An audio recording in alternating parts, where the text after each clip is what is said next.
Welcome back. આપણે કાવ્ય અધૂરું હતું ત્યાંથી ફરીથી કન્ટિન્યુ કરીએ આજે ને આજે. તો આપણે હોકર સમૃद्धि सुख के अधीन એ પંક્તિએ પહોંચ્યા હતા. એકવાર ફરી રિપીટ કરી દઉં છું. कर्णकृष्ण से कहता है कि हे केशव, जो मनुष्य सुख संपत्ति का दास बन जाता है वह निरंतर अपना जो तेज है, अपनी जो शक्ति है वह धीरे धीरे क्षीण कर देता है. राजपाट, मुकुट, मणिमय सिंहासन यानी कि मणियों से जड़ित जो सिंहासन होते हैं, यह सब मनुष्य का तेज है वह हर लेते हैं, तेज है वह उसके अंदर का खा जाते हैं. हमेशा मनुष्य वैभव के लिए हमेशा ललचाता रहता है, उसके अंदर लालच आती रहती है, लेकिन वही वैभव विलास, वही सुखोपभोग मनुष्य को धीरे धीरे खा जाता है. यानी कि मनुष्य के अंदर जो शक्ति होती है वह खा जाता है, उसे खोखला बना देता है. एना पछीनी पंक्ति, चांदनी पुष्प छाया में पल, नर गले बने सुमधुर कोमल, पर अमृत क्लेश का पिए बिना, आतप अंधड़ में जिए बिना, वह पुरुष नहीं कहला सकता, विघ्नों को नहीं हिला सकता. चांदनी एटले के एकदम शीतल छायामां, कारण के तड़को जे छे ए एकदम आकरो लागे, पण चांदानो तड़को तो न कही शकाय.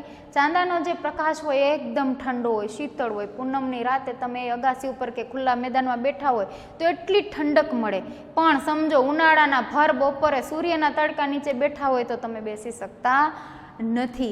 તો ચાંદનીની છાયા, ચાંદનીની પુષ્પ એટલે ફૂલ જેવી કોમળ છાયામાં મનુષ્ય ભલે પહેલો હોય, એમાં ભલેનું પાલન પોષણ થયું હોય, એ મનુષ્ય એકદમ गले बने सुमधुर कोमल, वह मनुष्य भले ही एकदम सुमधुर और कोमल बन जाए, लेकिन अमृत क्लेश का, क्लेश एटले कष्ट, कष्ट रूपी अमृत हमेशा मीठू ज होय एवुं जरूरी नहीं, क्यारेक कष्ट रूपी अमृत पण आपणे पीवुं पड़े. कष्ट रूपी, विघ्नो रूपी, समस्या रूपी अमृत पण आपणे पी लेवुं पड़े. ने झेरनो घूंटड़ो उतारी लेवानो, कष्टनो घूंटड़ो उतारी लेवानो, तो उतारवो पड़े छे क्यारेक.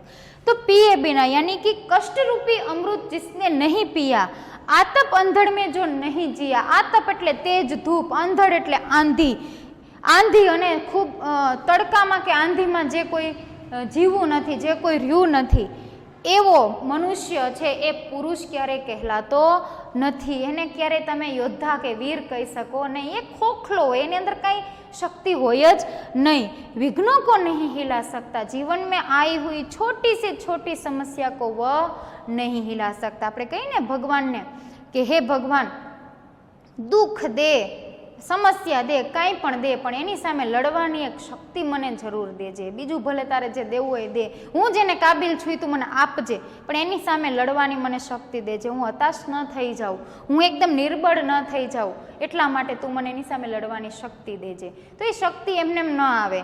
तमे दरियो न जोयो होय तो तमने क्यारेय खबर नहीं पड़े कि दरियो केवो छे. के कूવાનો जे डेटको छे समुद्रनी लहर नहीं जाणतो, एने तो कूवा पूरती ज दुनिया लागे, आटलीक ज दुनिया छे. ए दरियो जोईने गांडो थई जाय, दरिया सामे टकी शकतो नथी. तो मनुष्यनुं पण एवुं ज छे के जे मनुष्य एकदम टाढा छायामां रह्यो होय ने, एने तड़कामां जरीक पण जाय तो मांदू पड़ी जाय. आपणे जोईए ने के खेडूत केटलुं काम करे छे आखो दिवस, ठंडी होय, वरसाद होय, तड़को होय, रातनी लाइट होय तो राते पाणी वारवा जावुं पड़े, ठंडी होय तो ठंडीमां पण जावुं पड़े, तड़को होय तो धोम तड़कामां एने खेतरमां काम करवुं पड़े छे. तो ए जगतनो तात छे, अन्नदाता छे. तो ए आपणे जे खाઈએ छीए एनी मेहरबानी छे. पण जे मनुष्य एकदम टाढा छायामां रह्यो होय, जे मनुष्य पुष्पनी छाया पर ज रह्यो होय, पुष्पनी पथारी पर ज सूतो होय, जे मनुष्यए क्यारेय तेज धूप नहीं जोई, तड़को नहीं जोयो, जे मनुष्य क्यारे तूफान आंधी नहीं जोई, ए मनुष्य छे क्यारे मनुष्य कहलातो नहीं. ए मनुष्य जीवन में आवेली नाने में नानी तकलीफ ने, नाना में नानी समस्या ने ए सामे ए लड़ी सकतो नहीं. आपणे कहीए ने कि भाई तमारा बाळको छे के एने आपणे फूलनी एकदम कोमळ રસ્તો એના માટે નથી બનાવવો. એને આપણે કહીએ ને કે આમ કરી દે તેને ઇઝી પડે, નહીં એવું નહીં કરો. એને ખુદ એટલા મજબૂત બનાવો, એના પગ એટલા મજબૂત બનાવો કે તડકામાંય હાલી શકે, કાંટામાંય હાલી શકે, કાંકરામાંય હાલી શકે. આપણને સારા 2-4 હજારના શૂઝ પહેરવાની ટેવ હોય અને ક્યારેક સમજો શૂઝ ન હોય તો ખુલ્લા પગે તમે હાલી શકતા નથી, પણ થોડાક દિવસ ખુલ્લા પગે ચાલશો એટલે તમારા તળિયા છે ને એ બૂટના તળિયા કરતાં પણ મજબૂત થઈ જશે. તમને કાંઈ અસર જ નહીં થાય કાંટાની કે કાંકરાની. પણ નહીં, આપણે તો એકદમ સોફ્ટ બધા પહેરવાની ટેવ હોય છે. પછી એક દિવસે તડકામાં જવું પડે એટલે પગ બળવા માંડે, કાંકરામાં ચાલવું પડે એટલે કાંકરા પગમાં લાગવા માંડે. પણ મનુષ્ય છે ને એ પોતે એવો નથી કે એને લાગે છે, પણ આપણે પરિસ્થિતિ એવી ક્રિએટ કરી છે કે મનુષ્ય ક્યાંય લડી શકતો નથી, નાનામાં નાની પરિસ્થિતિનો સામનો કરી શકતો નથી. રોજ ટાઈમે જમવાનું આવી જાય ને એક દિવસે ન આવે ને તો એનાથી ભૂખ સહન નથી થતી. કાંઈક મળતું હોય ને ટાઈમસર એ ન મળે ત્યારે એનાથી સહન થતું નથી, એનાથી તકલીફ સહન થતી જ નથી. તો કર્ણ કહે છે કે મારે એ કાંઈ નથી જોતું કે હું પુરુષ ન કહેલાવું. જે મનુષ્ય ભોગવિલાસમાં જીવે છે, જે મનુષ્ય ચાંદનીના ટાઢા છાયામાં જીવે છે, જે મનુષ્ય ની ઉપર એકદમ ફૂલોની છત હોય, એ મનુષ્ય છે એ ક્યારેય ખૂબ અઘરી એકદમ તાપમાં ક્યારેય ન ગયો હોય, જે મનુષ્ય ક્યારેય તુફાનો સામે ન લડ્યો હોય, એ મનુષ્ય કહેવાતો નથી. એ મનુષ્યની અંદર વીરતા હોતી નથી. કર્ણ कृष्ण से कहते हैं कि चांदनी की ठंडी छाया में, पुष्प की छाया में जो मनुष्य रहता है वह भले ही कोमल और सुमधुर बन जाए. આપણે કઈ કહો કેટલો એના કોમળ પગ છે, કોમળ હાથ છે, એ કંઈ નથી કરતો એટલે એના કોમળ હાથ છે. એક વખત પણ જો એને તડકામાં અથવા તો એવું કંઈક કામ કરવું પડે એટલે પૂરું એનાથી કામ થાય નહીં. એટલે એ મનુષ્ય ભલે આપણે કોમળ કહીએ, ભલે એ મનુષ્ય એકદમ મધુર હોય, પણ अमृत क्लेश का पिए बिना, कष्ट रूपी अमृत जिसने नहीं पिया, जिसने कभी तेज धूप नहीं देखी, जिसने कभी आंधी नहीं देखी, वह मनुष्य पुरुष नहीं कहला सकता. वह मनुष्य अपने जीवन में आई हुई छोटी समस्या का भी वह निवारण नहीं कर सकता. फरीथी एक बार कहूँ छूँ कि कर्ण कृष्ण से कहते हैं कि हे कृष्ण, जो मनुष्य चांदनी की पुष्प छाया में पल बढ़कर भले ही एकदम सुमधुर और कोमल बन जाए, लेकिन कष्ट रूपी समस्या रूपी अमृत जिसने नहीं पिया, जो कभी तेज धूप में नहीं गया, जो कभी आंधी जिसने नहीं देखी, वह मनुष्य कभी पुरुष नहीं कहला सकता.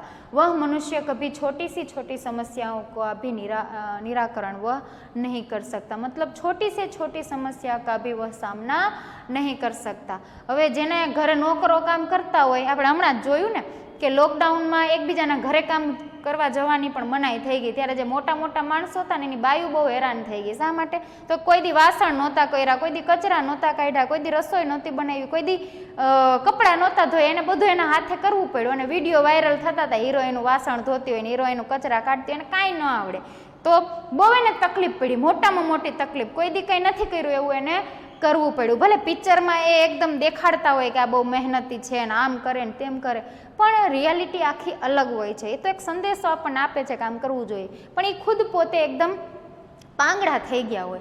તો આપણે જોઈએ ને પરિસ્થિતિ કે ભાઈ અમુક વસ્તુ જ્યારે કરવી પડે ને ત્યારે એનાથી થતી નથી, તો એને શું કહેવાય, એનું તેજ ક્ષીણ થઈ ગયું, એની અંદર જે શક્તિ છે નાબૂદ થઈ ગયું. એને આવડે જ નહીં કે ભાઈ કઈ રીતે રસોઈ બનાવી, કઈ રીતે રોટલી બનાવી, કઈ રીતે બધું બનાવવું, કારણ કે બીજાને આધીન એ હોય છે.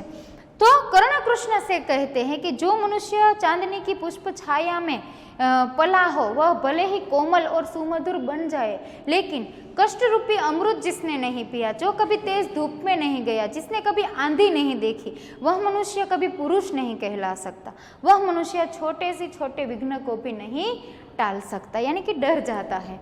एना पछीनी पंक्ति, उड़ते जो झंझावातों में, पीते जो भारी प्रपातों में, सारा आकाश अयन जिनका, विषधर भुजंग भोजन जिनका, वे ही फणिबंध छुड़ाते हैं, धरती का हृदय जुड़ाते हैं. उड़ते जो झंझावातों में, झंझावात એટલે તુફાન આવતું હોય ને ત્યારે પક્ષી ઉડી ન શકે, પણ ગરુડ પક્ષી એક એવું છે જે ઉડી શકે છે. તો એ ગરુડ પક્ષીની અહીં વાત કરે છે. નાના મોટા ચકલા છે ને એ ગરી જાય ઘરમાં કે માળામાં, કે ફૂલ પવન વાતો હોય, વરસાદ થતો હોય ત્યારે પક્ષીઓ છે ઉડી શકે નહીં, કારણ કે એની અંદર એટલી શક્તિ હોતી નથી. પીતે જો ભારી પ્રપાતો મેં, તાલાબમાં કે વાટકામાં મૂકેલું પાણી તો હર કોઈ પક્ષી પી લે છે, પણ આમ ધોધ પડતો હોય ને એમાંથી પાણી પીવું એ બહુ અઘરું કામ છે. તો પ્રપાત યાની ઝરણોं का जहाँ पानी जो पीते हैं, सारा आकाश अयन जिनका, पूरा जो नभ है, पूरा जो आकाश है वह अयन यानी कि वह उसका घर है, जिनका विषधर अत्यंत जहरीला भुजंग यानी विषैला सांप है, भोजन जिनका जिसका वह सांप भोजन है. મીઠું મીઠું તો બધાને ખાવું ગમે. આપણે કેમ કારેલું ન કોઈ ખાઈ શકે, કારેલું ખાઈએ તો આપણે કેમ ખાઈએ, એને નિમક નાખીને બાફીને એવું બધું પ્રોસેસ કરીએ એટલે એની કડવાહટ થોડીક દૂર થઈ જાય પછી આપણે ખાઈએ. બાકી ડાયરેક્ટ કાચું કારેલાનું જ્યુસ કે કોક પીવાનું કહે તો સીધું અરેરાટી થઈ જાય, અરે એ કડવું કેમ પીવું. તો આપણને બધું સારું સારું જ ખાવું ગમે છે. અમુક વસ્તુ જે છે એ ભલે સ્વાદમાં ખરાબ હોય પણ સેહતમાં એ બહુ સારી હોય છે. અને હંમેશા મનુષ્યનું એક રીત છે કે જે જીભને ગમે ને પેટને ન ગમે, ને પેટને ફાવતું હોય જીભને ન ફાવતું, એટલે બેયની લડાઈમાં મનુષ્ય છે એને પછી દવા ગ્રહણ કરવી પડે. પચતું ન હોય ને કંઈક ને કંઈક તકલીફ થાય એટલે પછી સીધા જાય ડૉક્ટર પાસે. એટલે આ બેયને તાલમેલ નથી. જો આ જીભને એટલે કે મોઢાને અને પેટને તાલમેલ હોય તો મનુષ્ય ક્યારેય દવાખાને જવું ન પડે. નરવારી એટલે કે ને પેલું સુખ તે જાતે નરવા. આપણે જાતે નરવા હોય એનાથી મોટું સુખ બીજું કોઈ ન કહેવાય. તો અહીંયા ગરુડની વાત થાય છે, ગરુડ પક્ષીની વાત થાય છે કે જો પક્ષી તૂફાનો મેં ઉડતા હૈ, શાંત હોય ત્યારે તો ઉડી જ શકે. આપણે જોઈએ ને કે ગરુડ પક્ષી એક ને એક જગ્યાએ પાંખો ફફડાયો એના સ્થિર ઉડતું હોય છે. ક્યારેક તમે જોયું જ હશે, ફૂલ એકદમ હાઈટ ઉપર એ પક્ષી છે એકદમ સ્થિર ઉડતું હોય છે, આખું આકાશ એનું ઘર હોય છે. તો જો તૂફાનો મેં ઉડતે हैं, जो झरनों का पानी पीते हैं, जो बहते झरने होते हैं उसका पानी जो पीते हैं. આપણે કહીએ ને કે જે બાજુ પ્રવાહ હોય એમાં તો તમે કદાચ કાંઈ કામ ન કરો ને તોય તમે તણાતા જ જાઓ, પણ મહેનત કરીને ઊંધી ધારા ચીરવીને એ બહુ અઘરું કામ છે. તો દુનિયા જેમ જાતી હોય એમ તો હર કોઈ જાય છે, પણ ઊંધા ચાલો, એનાથી કંઈક અલગ કરીને બતાવો. તો ગરુડ પક્ષી એવું જ છે કે જો તૂફાનો में उड़ते हैं, जो झरनों का पानी पीता है, सारा आकाश जिनका घर है, अत्यंत विषैला सांप जिसका भोजन है, वे ही फणीबंध छुड़ाते हैं. यानी कि वही गरुड़ पक्षी फणीबंध छुड़ाते हैं. फणीबंध એટલે નાગપાશ, નાગ જેને વીંટળાઈ જાય છે એમાંથી ખાલી ગરુડ પક્ષી જેવું છે જે એને છોડી શકે. ધરતી કા હૃદય जुड़ाते हैं, यानी कि वह सांपों के बंधन से धरती को स्वतंत्र करते हैं, धरती को આઝાદી દેતે હૈ. તો ગરુડ પક્ષી, મેં ફણીબંધની વાત આવી એટલે ઇન્દ્રજીતે છે, રાવણનો જે દીકરો છે એને નાગપાસ નામનું તીર છોડ્યું એટલે ભગવાન રામ અને લક્ષ્મણને નાગે છે એ વીંટી લીધા હતા, બેભાન થઈ ગયા હતા, બે આખા નાગપાસમાં બંધાઈ ગયા હતા. ત્યારે હવે બધા કે શું કરવું, કેમ કે આ નાગને નાગમાંથી આ બેને કેમ મુક્ત કરવા, હવે કંઈક કરો કે. ત્યારે હનુમાન છે એ જાય છે અને ગરુડ પાસે જઈને પ્રાર્થના કરે છે કે અમારા પ્રભુ રામને લક્ષ્મણને ઇન્દ્રજીતે છે આવી રીતે નાગપાશમાં બાંધી લીધા છે, તમે એને છોડાવો. ત્યારે કોઈ સમર્થ નથી હોતું, માત્ર ગરુડ જ એવું છે જે નાગપાશમાંથી છોડાવી શકે છે. ત્યારે ગરુડ આવે છે અને રામ અને લક્ષ્મણને એ નાગના બંધનમાંથી મુક્ત કરે છે. તો કર્ણને એ ગરુડ પક્ષી બનવું છે, કોઈ માટે બંધન નથી થવું પણ બંધનમાંથી મુક્ત કરવું છે. જે રીતે ગરુડ પક્ષી સાપને ખાઈ જાય છે અને ધરતીને એ એક ઝેરી બંધનથી મુક્ત કરે છે, એ જ રીતે કર્ણને પણ ગરુડ બનીને એ રીતે જીવવું છે, એના મિત્રને આવા બધા બંધનમાંથી એને મુક્ત કરવો છે. તો જો પક્ષી તूफानों में उड़ते हैं, यानी कि जो पक्षी तूफानों में उड़ता है, जो पक्षी बहते झरनों का पानी पीता है, सारा आकाश जिनका घर है, अत्यंत विषैला सांप जिसका भोजन है, वह गरुड़ पक्षी ही नागपाश के बंधन से छुड़ाते हैं और धरती के हृदय को फिर से खिला देते हैं, धरती को फिर से मुक्त कर देते हैं. आटली पंक्ति पूरी થઈ. છેલ્લી પંક્તિ રહી છે, 7મી પંક્તિ. मैं गरुड़ कृष्ण, मैं पक्षीराज, सिर पर न चाहिए मुझे ताज, दुर्योधन पर है विपद, विषद नहीं पण विपद घोर, सकता न किसी विष उसे छोड़, रणखेत पाट ना है मुझको, अहिपाश काटना है मुझको. कर्ण है वह कृष्ण ने कहते हैं कि हे कृष्ण, मैं वो गरुड़ हूँ, मैं वो पक्षीराज गरुड़ हूँ. कारण के पक्षियों राजा हो तो ए गरुड़ पक्षी है. तो कि हे कृष्ण, मैं वो गरुड़ हूँ, मैं वह पक्षीराज गरुड़ हूँ. सिर पर न चाहिए मुझे ताज, मारे कांई सर ઉપર મુકટ જોતું નથી, મારે રાજપાટ જોતું નથી, મારે રાજ સિંહાસન જોતું નથી। દુર્યોધન પર હે વિપદ ઘોર, વિપદ એટલે મુશ્કેલી। અત્યારે દુર્યોધન એટલે કે જે મારો ખાસ મિત્ર છે એની ઉપર આજે અત્યંત મુશ્કેલી છે એ આવી પડી છે। સત્તા ન કિસી વિષ ઉસે છોડ, એવો નાગપાશમાં બંધાઈ ગયો છે કે કોઈ વિષ એને છોડી શકે તેમ નથી। આજે હું દુર્યોધનનો સાથ છોડી દઉં તો તમે તરત જ એને હરાવી દો। એટલે કૃષ્ણને કહે છે કે હું એક ગરુડ પક્ષી બનવા માંગુ છું, હું એક ખુદ પક્ષીરાજ ગરુડ છું, મારે મારા મસ્તક ઉપર તાજ નથી જોતું, મારે મારા મસ્તક ઉપર મુકુટ જોતું નથી। આજે મારા મિત્ર ઉપર એક ભયંકર મુશ્કેલી આવી પડી છે, ભયંકર વિપદા આવી પડી છે, કોઈ પણ જાતનું વિષ છે એને છોડી શકશે नहीं। तो एवा समये रणखेत यानी युद्ध भूमि पाटना है मुझको, यानी कि उसमें युद्ध भूमि में मुझे आज उतरना है, अहिपाश काटना है मुझको, मुझे गरुड़ पक्षी बनकर दुर्योधन पर आई हुई मुश्किली यानी कि नागपाश रूपी मुश्किली को मुझे आज काट कर उसे आज आज़ाद करना है, मुझे आज मेरे मित्र का साथ देना है, मुझे राजपाट कुछ चाहिए नहीं। जेणे मने साथ आप्यो छे, जेणे मित्रता निभावी छे एना माटे हूँ आज मित्रता निभावीश। गरुड़ पक्षी बनीने हूँ मारा मित्रने आ रणखेतमां उतरीने भले पछी हूँ मृत्युने भेटी जाऊँ पण मारा मित्रनो साथ हूँ छोड़ीश नहीं। तो कर्णना जीवन दर्शननी साथे साथ पंक्ति अहींया पूरी थाय छे। फरीथी एक वखत रिपीट करी लઈએ आपणे पूरेपूरो भावार्थ। पहली पंक्ति छे एमां कर्ण है वह कृष्ण से कहता है कि हे कृष्ण, मुझे वैभव विलास की कोई चाहत नहीं है, मुझे वैभव विलास नहीं चाहिए, मुझे अपनी भी कोई चिंता नहीं है, मैं तो सिर्फ यही चाहता हूँ कि दान रूपी पवित्र निर्मल स्वच्छ नदी है वह मेरे हथेली से हमेशा जरती रहे और जो लोग निर्धन है उनका घर धन से भरती रहे। हे केशव, जिस राज्य का आप मुझे प्रलोभन दे रहे हैं वह राज्य मेरे लिए तुच्छ है। जो मनुष्य वैभव विलास प्राप्त करता है उसे क्या मिलता है? उसे अधिक प्रमाण में चिंता मिलती है, बहुत थोड़े प्रमाण में हंसी खुशी मिलती है, थोड़े क्षण के लिए चमक दमक मिलती है और थोड़े क्षण के लिए वैभव विलास मिलता है, लेकिन वह भी उसे यही छोड़कर जाना है, कुछ भी वह साथ लेकर नहीं जाना है। हे केशव, कर्ण कृष्ण से कहता है कि हे केशव, मुझ जैसे मनुष्य जो होते हैं वह सोने का भार उठाकर नहीं फिरते, धन की प्राप्ति दूसरों को देने के लिए करते हैं, रत्न जो उसके पास होते हैं, अनमोल रत्न होते हैं, वह भी निर्धन को देने के लिए, दूसरों पर लुटाने के लिए ही वह धन की प्राप्ति करते हैं। मुझ जैसे मनुष्य जगत से कुछ नहीं लेते हैं, हमेशा दान ही हृदय का देते रहते हैं, मतलब हृदय से ही वह दान हमेशा करते रहते हैं। एना पछीनी पंक्ति, राजमहल के जो सुनहरी आभा वाले जो शिखर होते हैं वहाँ तो सिर्फ कबूतर ही अपना घर बनाते हैं, लेकिन गरुड़ पक्षी कभी महलों में नहीं होता, वह कभी सोने के बिछोने पर कभी नहीं सोता।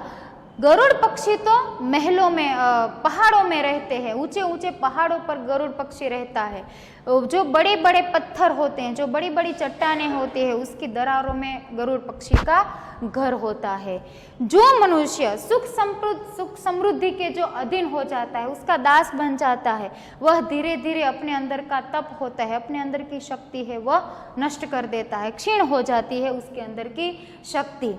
राजपाट, मुकुट, राज सिंहासन, मणिमय आसन, यह सब मनुष्य का तेज, मनुष्य के अंदर की शक्ति हर लेते हैं। जो मनुष्य वैभव के लिए ललचाता रहता है वही वैभव विलास मनुष्य को खा जाता है। जो मनुष्य चांदनी की पुष्प छाया में पल भर कर पला होता है वह भले ही कोमल और मधुर बन जाता है, लेकिन कष्ट रूपी आफत रूपी अमृत जिसने नहीं पिया, जो कभी धूप में नहीं गया, जो कभी आंधी के सामने नहीं लड़ा, वह मनुष्य कभी पुरुष नहीं कहलाता। वह मनुष्य बहुत ही छोटे से विघ्न को भी वह नहीं टाल सकता, विघ्न के सामने वो नहीं लड़ सकता। जो पक्षी तूफानों में उड़ता रहता है, जो पक्षी बहते झरनों का पानी पीता है, सारा आकाश जिनका घर है, अत्यंत विषैला जहरीला सांप जिसका भोजन है, वे गरुड़ पक्षी नागपाश के बंधन से छुड़ाते हैं और वही गरुड़ पक्षी धरती को फिर से यह विषैले सांपों से मुक्त करता है। हे केशव, मैं वही गरुड़ पक्षी, मैं वही पक्षीराज गरुड़ हूँ जिसे अपने सिर पर ताज नहीं चाहिए, जिसे अपने सिर पर मुकुट नहीं चाहिए। मेरे मित्र दुर्योधन पर आज घोर विपदा आ पड़ी है, बहुत बड़ी मुश्किल आ पड़ी है युद्ध मैदान में, मुझे उसे छोड़ना नहीं है। आज दुर्योधन को कोई भी विष छोड़ नहीं सकता। ऐसी परिस्थिति में मुझे अपने मित्र का नागपाश गरुड़ पक्षी बनकर रणखेत में उतरकर युद्ध भूमि में, फिर मुझे मृत्यु ही क्यों ना मिले, लेकिन आज मैं रणभूमि में उतरकर अपने मित्र को ऐसे नागपाश के बंधन से छुड़ाना है। तो आ रीते કર્ણ છે પોતાના જીવનની વાત કરે છે કે મારે આ રાજ્ય જોતું નથી, ટૂંકું ને ટચ, તમે જે પ્રલોભન લઈને આવ્યા છો પાંડવોનું મારે નથી જોતું। આજ દી સુધી કર્ણ ક્યાં ગયો તો એ કે એના માટે કોઈ દી આવ્યા તો નહીં। જ્યારે એને ખબર પડી કે કર્ણ છે આડી દિવાલ, ત્યાં સુધી દુર્યોધન પાસે પહોંચવું મુશ્કેલ છે, ત્યારે હવે તમે મારી પાસે કે આ પ્રલોભન લઈને આવ્યા છો કે હવે તું અમારા પક્ષમાં આવી જા, એટલે હવે કે હું નહીં જાઉં। ક્યાં ગઈ એ કુંતા માતા જેને મને છોડી દીધો હતો, તો એને ત્યારે ન દીકરો યાદ આવ્યો, આજે બધાને યાદ આવ્યું છે। શા માટે? તો કે તમે પણ મૂંઝાણા છો કે કર્ણ છે ને ત્યાં સુધી બધું અશક્ય છે, એટલે કે કેશવ તમે મારી પાસે રાજ્યનું સત્તાનું પ્રલોભન લઈને આવ્યા છો, પણ એ સત્તા મારે જોતી નથી। અને શા માટે નથી જોતી? તો એના માટે આખો ભાવાર્થ છે કે એ બધું તુચ્છ છે, એનાથી કાંઈ મનુષ્યને મળવાનું નથી। મારે તો ગરુડ પક્ષી બનીને મારા મિત્રનો સાથ આપવાનો છે, યુદ્ધ મેદાનમાં ઉતરીને મરીશ ત્યાં સુધી હું એનો સાથ આપીશ, એની ઉપર કાંઈ આંચ આવવા દઈશ નહીં। તો આ રીતે કર્ણ છે એ કૃષ્ણને કૃષ્ણ જે કાંઈ પ્રપોઝલ લઈને આવે છે એને ઠુકરાવી દે છે, એને સ્વીકારતો નથી। તો આ કાવ્ય જે છે 7 પંક્તિ છે, 7 પંક્તિનો ભાવાર્થ છે તમને વોટ્સએપ દ્વારા જે છે ફાઇલ છે, ફોટો છે એ મળી જશે। અને સ્વાધ્યાય પોથી તમારે લેવાની છે, તો સ્વાધ્યાય પોથી ઉતારવાનું ચાલુ કરી દેજો, ફોટા તમને મળવા મળશે, સ્વાધ્યાય પોથી તમારે ઉતારવાની છે। ખાલી જગ્યા આવશે, વિધાન પૂર્તિ આવશે, ટૂંકા પ્રશ્ન, મોટા પ્રશ્ન અને સવિસ્તર ઉત્તર આપણે છે એ આ રીતે નથી લખાવ્યા, વિડીયોમાં નથી લખાવ્યો, કારણ કે બહુ લાંબુ થઈ જાય, એટલા માટે તમને ફોટા મોકલી દેવામાં આવશે, એમાંથી તમે લખી લેજો। અને આપણી સત્રાંત પરીક્ષા કઈ રીતે લેવાશે એ હવે પછી છેલ્લે તમને કોર્સ ને બધું આપી દેવામાં આવશે।